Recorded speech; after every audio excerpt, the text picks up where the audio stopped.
कोमल उस वक्त आईने के सामने बैठी अपने बाल संवार रही थी। सामने नजर आते अपने अक्स में नजर जमाए वो कहीं और ही गुम थी। काश रोजीना उसकी ज़िंदगी में कभी आई ही ना होती। ये वो बात थी जो कई सालों से मोमल के दिमाग में आती रहती थी। किसी उसे रोजीना से नफरत थी जिसने बासम को उससे छीन लिया था, पर यह नफरत भी उस दिन अपनी मौत आप ही मर गई जिस दिन उसे एहसास हुआ कि बासम आफरीदी तो कभी उसका था ही नहीं, वो बस उसके पीछे पागल थी। बचपन में लड़ाई के बाद एक दूसरे से कहा करते थे कि लड़ाई लड़ाई माफ़ करो अल्लाह का घर साफ करो। तब उस बात का इतना शऊर नहीं था, पर आज पता चला कि यहाँ अल्लाह के घर पर मुराद बैतुल मुक़द्दस नहीं बल्कि इंसान का दिल है। अल्लाह के घर को हसद और बग़ज़ से कंधेरू में डुबोकर हम अपनी ज़िंदगी में उजाले की उम्मीद किस तरह किस बिना पर रख सकते हैं। अल्लाह का कर्ब चाहिए तो अपने दिल को एक दूसरे के लिए हसद बग़ज़ और नफरत से पाक करना पड़ेगा। ये सब सोच का मोमल के दिल में रोजीना के लिए किसी किस्म का कोई जज्बा ना बचा था। कुछ सोच का वो उठी, बर्फा पर दुपट्टा शानू पर डाला और लाउंज की तरफ बढ़ गई। बासम, अरसम, ईशा अफरीदी और फरीहा अफरीदी बैठे चाय से लुत्फ़अंदोज़ हो रहे थे। मनाहल और अरमिश सो रही थी। वो जाकर ईशा अफरीदी और फरीहा अफरीदी के दरमियान बैठ गई। उसे एक नज़र देखने के बाद बासम अपने मोबाइल में गुम हो चुका था। मामा, मुझे आपसे बात करनी थी। वो ईशा अफरीदी के कंधे पर सर रख कर बैठी तो वो उसका माथा चूम गई। हाँ बोलो, ज़रूर, कोई फुलझड़ी ही छोड़नी होगी। उनकी बात पर वो शिकायती नज़र से ईशा अफरीदी की तरफ देखने लगी। देख रही हैं ना अपनी देवरानी की तरफ? मुझे तो लगता है मैं उनकी सगी औलाद ही नहीं। सही सही बताइए, कहीं आपने मुझे बचपन में उनको गोद में तो नहीं डाल दिया था?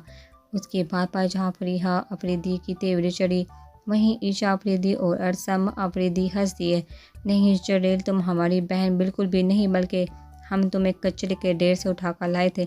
हम तो 2 भाई थे, पर छोटी अम्मी की कोई औलाद नहीं थी, इसीलिए तुम्हें उन्होंने रख लिया। अरसम के चिढ़ने पर वो रोनी सूरत बना गई। अरसम भाई, आप तो बस मुझसे जलते ही रहिएगा। आपसे ज़्यादा प्यार मुझे जो मिलता है इसीलिए जलते हैं आप। उसके कुर्ने पर वो कहकर लगा दिया, मेरी जान तुम छोड़ो, उससे ये बताओ तुम क्या बात करने वाली थी अपनी मामा से? ईशा अफरीदी के पूछने पर वो सीधी होकर बैठ गई। बड़ी मामा, मुझे ये कहना था कि मैं शादी के लिए तैयार हूँ, अब फरहान की फैमिली को हाँ कर दे, मुझे पसंद है वो। उसकी बात पर वहाँ बैठे सब अफराद को हेल्थ का झटका लगा था। सब ही जानते थे उसकी दिलचस्पी इस रिश्ते में बिल्कुल सिफर है। पर तुम तो कह रही थी कि इनकार कर दे हम। फरिया अफरीदी बिलाहर बोल पड़ी। जी लेकिन अब मैं ही कह रही हूँ, मुझे ये रिश्ता मंजूर है, आप हाँ कर दे। वो अपना जवाब सुनाती वहाँ से उठ गई। पर मुझे ये रिश्ता बिल्कुल भी मंजूर नहीं। बासम अफरीदी की संजीदा आवाज़ ने उसके बढ़ते कदम रोके। आपको शादी करनी है क्या? नहीं ना? तो बराए मेहरबानी अपना फरमान अपने पास संभाल करके। उसकी बात पर लब बेच कर रह गया, पर दिल ही दिल में उसकी हिम्मत को दाद देना ना भूला जो बासम अफरीदी को उस तरफ जवाब दे रही थी। अपनी बात कहकर वो एक पल वहाँ न रुकी और तेज़ी से अपने कमरे की तरफ बढ़ गई। कमरे में आकर बेड पर गिरते वो बेतरह रो दी। कितना मुश्किल होता है अपनी मोहब्बत से दिल दस्तबरदार होना, ये उसे आज पता चला था। मोहब्बत से दस्तबरदारी तपते हुए कोयलों पर नंगे पैर चलने के बराबर तकलीफ होती है या फिर उससे भी ज़्यादा रूह फरसा। दरवाजे के हैंडल घूमने की आवाज़ पर वो तेज़ी से उठ बैठी और अपने आंसू साफ करने लगी। दरवाज़ा खुलने और बंद होने की आवाज़ पर उसने दरवाजे की तरफ देखा तो वो दोनों हाथ पैंट की जेबों में फंसा कर खड़ा सर्द नज़र से उसे देखने में मसरूफ़ था। उसकी आंखों के सर्दपान को महसूस करते उसकी रीढ़ की हड्डी में सनसनाहट पैदा हो गई। उसने ना महसूस अंदाज में अपने गले में पड़ा दुपट्टा दुरुस्त किया। क्या लेने आए हैं आप यहाँ मेरे कमरे में? उसके पूछने पर वो आहिस्ता आहिस्ता कदम उठाता उसके तरफ बढ़ने लगा। उसे अपनी तरफ बढ़ता देखा वो बेड से उठ खड़ी हुई। उसे 4 कदम के फासले पर रुका। वो उसे गहरी नज़र से देखने लगा जो उसके सामने तन का खड़ी थी। उसे इसके अंदाज पर सच में हैरत हो रही थी, पर वो कहाँ जानता था कि औरत जब टूट कर दोबारा वापस जुड़ती है तो उसमें चट्टान से भी ज़्यादा मजबूती आन समाती है। बड़ी दलेर हो गई हो तुम। पता नहीं तन था या तारीफ, आप ही तो चाहते थे कि बहादुर बनूं मैं, तो बन गई बस। वो दोनों हाथ सीने पर बांधे जैसे मुकाबले के लिए खड़ी थी। बहुत मानती हो मुझे क्या? उसके पूछने पर वो इस्तहज़ा हंसती। नहीं, अपने फ़ायदे की बातों पर अमल करती हूँ बस। कहती एक कदम मज़ीद पीछे होगी, मतलब खुदगर्ज हो अब तक हमेशा की तरह। जी बिल्कुल, आपकी ही कज़न हूँ। उसके बाद और अंदाज पर वो मुठियाँ बेच का खुद पर जब्त करने लगा। रिश्ते के लिए इकरार की वजह बताओ, कल तक तुम इस रिश्ते से इनकारी थे और आज इस लड़के से एक ही मुलाकात के बाद ऐसा क्या जादू हो गया कि तुम्हारा इनकार इकरार में बदल गया। उसके बाद पर तहीन के एहसास से मोमल का चेहरा सुरख पड़ गया। Mind your own business please. मैंने किसी को इतना हक नहीं दिया कि मेरे पर्सनल में इंटरफेयर करे। दिल कर रहा था फूट फूट कर रो दे, पर इस सितमगर के सामने कमज़ोर नहीं पड़ना चाहती थी। Interesting, very interesting. चलो फिर देख लेते हैं मिस मोमल के कौन किसकी पर्सनल में इंटरफेयर करता है और किस हद तक करता है। Just wait and watch. वो अटल लहजे में कहता। 2 कदम आगे बढ़कर उसके गाल को छूता, बालू की लट को फूंक मार गया। फिर सीटी की धुन बजाता पैंट की जेबों में दोबारा हाथ अर्थ से बाहर की तरफ पड़ गया, जबकि वो इसे देख कर रह गई। वो इस बंदे की सोच को समझ नहीं पा रही थी, न जाने क्या चाहता था। अब जो ऐसी हरकतें करता फिर रहा था। अब अर्थ कमरे में वापस आया तो वो उठकर बैठ चुकी थी। दरवाज़ा खुलने की आवाज़ पर वो एकदम डर कर दरवाजे की तरफ देखने लगी। अर्थ ने बगौर उसके चेहरे के बदलते रंगों को देखा था। मेरी जान आप। वो नरम मुस्कुराहट चेहरे पर सजाए उसके सामने आन बैठा। जी, वो कहती उंगलियां मरोड़ने लगी। कुछ कहना चाहती हैं क्या? उसकी नरमी से पूछने पर उसके गजाली आंखों में नमी जमा होने लगी। फिर देखते ही देखते ये नमी आंसू की शक्ल में गालों पर फिसलने लगी। इसे यूं रोते देखा वो तड़प कर उसके मज़ीद करीब होता उसका चेहरा अपने हाथों में थाम गया। अब मुझे परेशान कर रही हैं सोफ्टी, बताइए तो सही कि क्या परेशानी है। हस्बैंड, मुझे वॉशरूम जाना है। उसकी आवाज़ पर शर्मिंदगी और बेबसी महसूस करता वो नफ़ी में सर हिलाकर रह गया। अब बस इतनी सी बात के लिए रो रही थी और मैं इतना परेशान हो गया। ना जाने ऐसी कौन सी बात है जिसने मेरी छोटी सी जान को रुला दिया। वो नफ़ी में सर हिलाकर कहता आगे बढ़कर उसे बाहों में बढ़ गया। उसे बाथरूम के बाहर खड़े होकर उसने पहले वही अपना जूता उतारा और फिर उसे ज़मीन पर खड़ा करके उसे खड़ा करने के बाद वो झुककर उसके पाँव में अपने जूते पहनाने लगा, जबकि वो हैरत से उसे देख रही थी। उसने कहा, मर्द का ऐसा रूप पहले देखा था।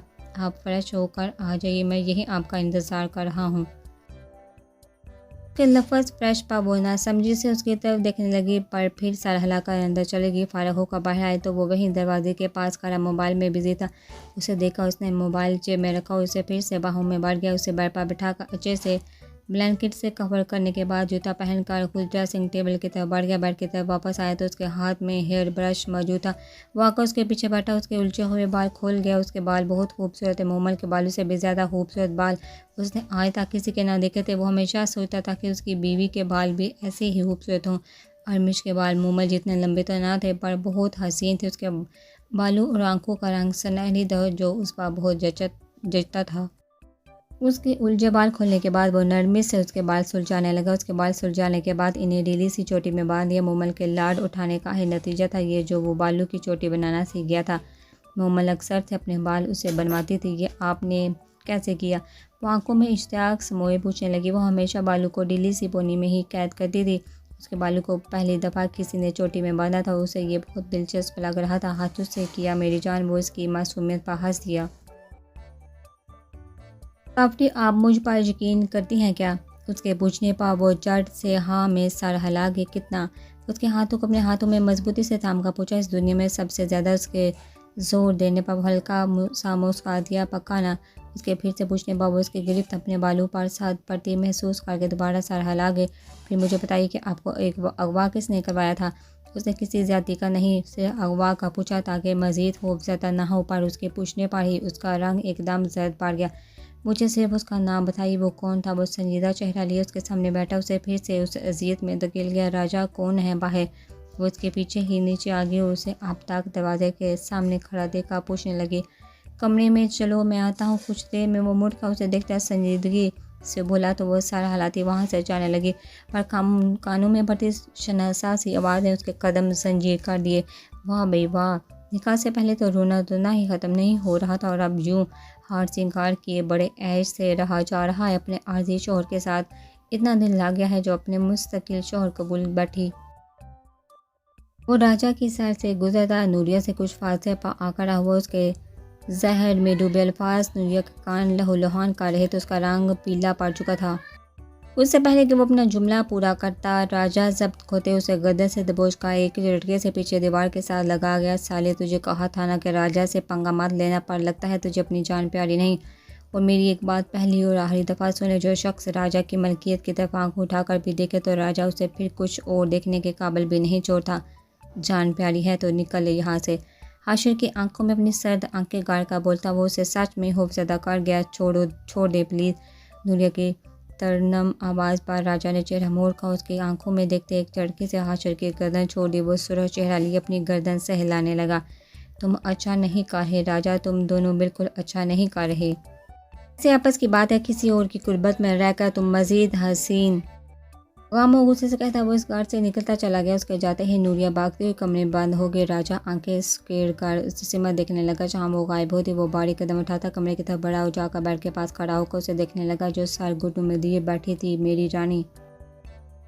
उसकी पुकार में मोहब्बत ही इतनी मोहब्बत के नूरिया बेसहारा उसकी एक पुकार पर ही सर उठाकर उसकी तरफ देखने लगे, पर उसकी आंखों में तपश महसूस करते अगले ही पल आंखें झुका गई। वो एक घुटना फोल्ड करके बेड पर बैठ गया। उसके सर्द हाथ अपने दोनों हाथों में थाम कर धीरे धीरे रगड़ता उन्हें गर्म करने लगा। तो मेरी बीवी हो, मेरी इज्जत मेरे निकाह में होते हुए मेरी बीवी किसी तीसरे इंसान के लिए आंसू भाई या किसी तीसरे का तसव्वुर भी जहन में लाए, ये बात मेरे लिए बिल्कुल भी काबिल कबूल नहीं समझी।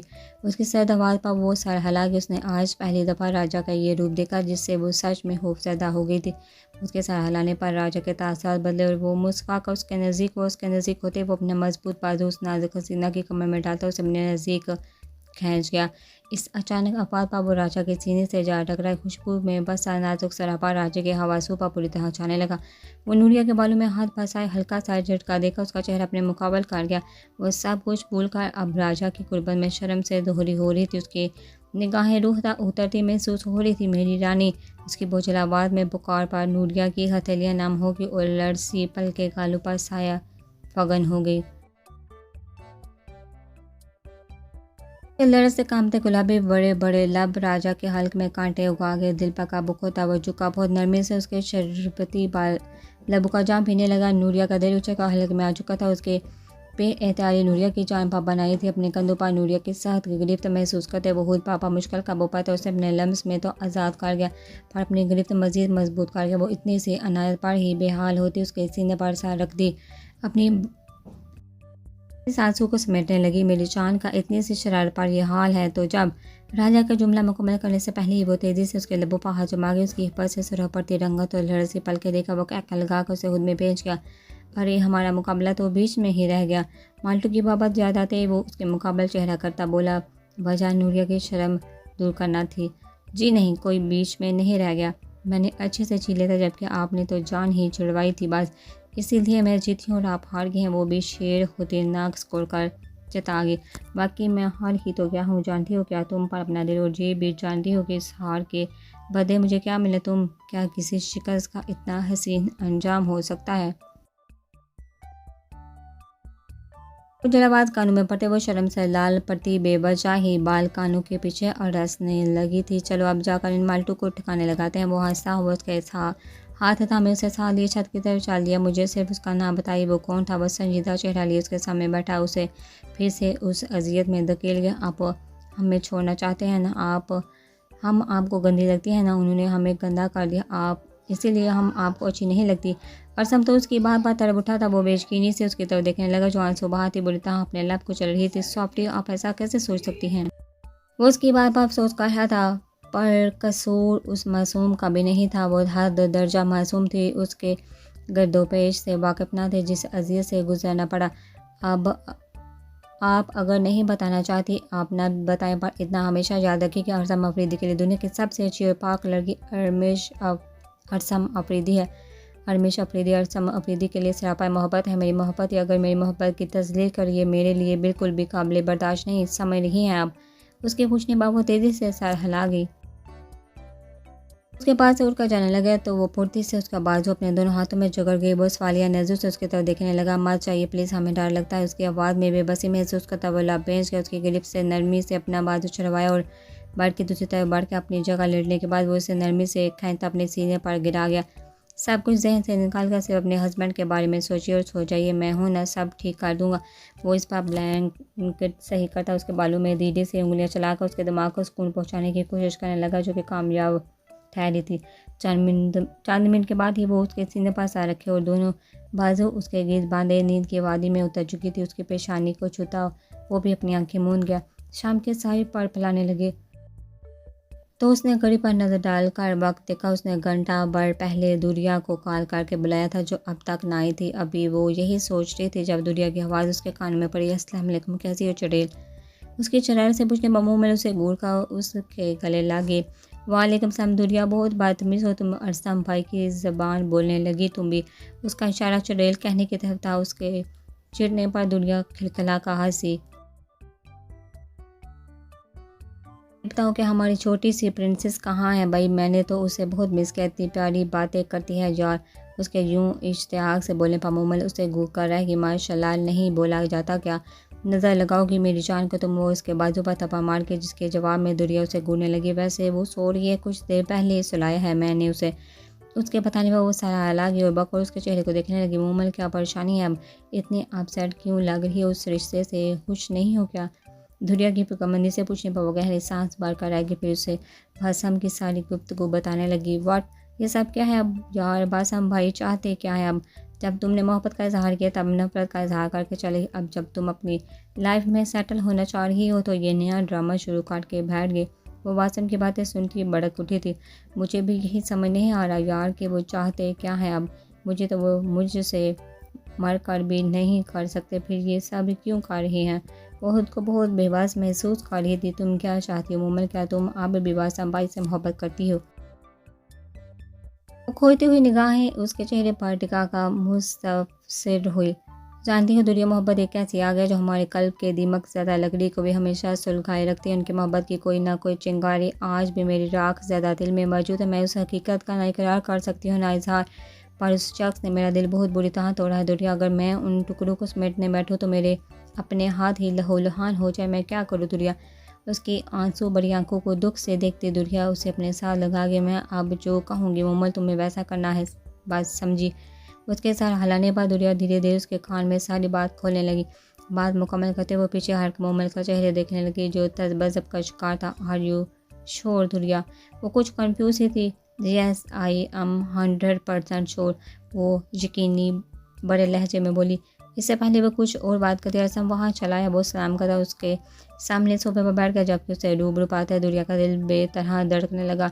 उदास चेहरा एकदम खिल उठा था। वो उसे देखने की तरफ लेकर वहाँ आई थी, पर ये नहीं जानती थी कि दिल की हसरत यूँ भी पूरी हो जाएगी। मोमल यार, तुम्हारी कुछ हेल्प चाहिए थी।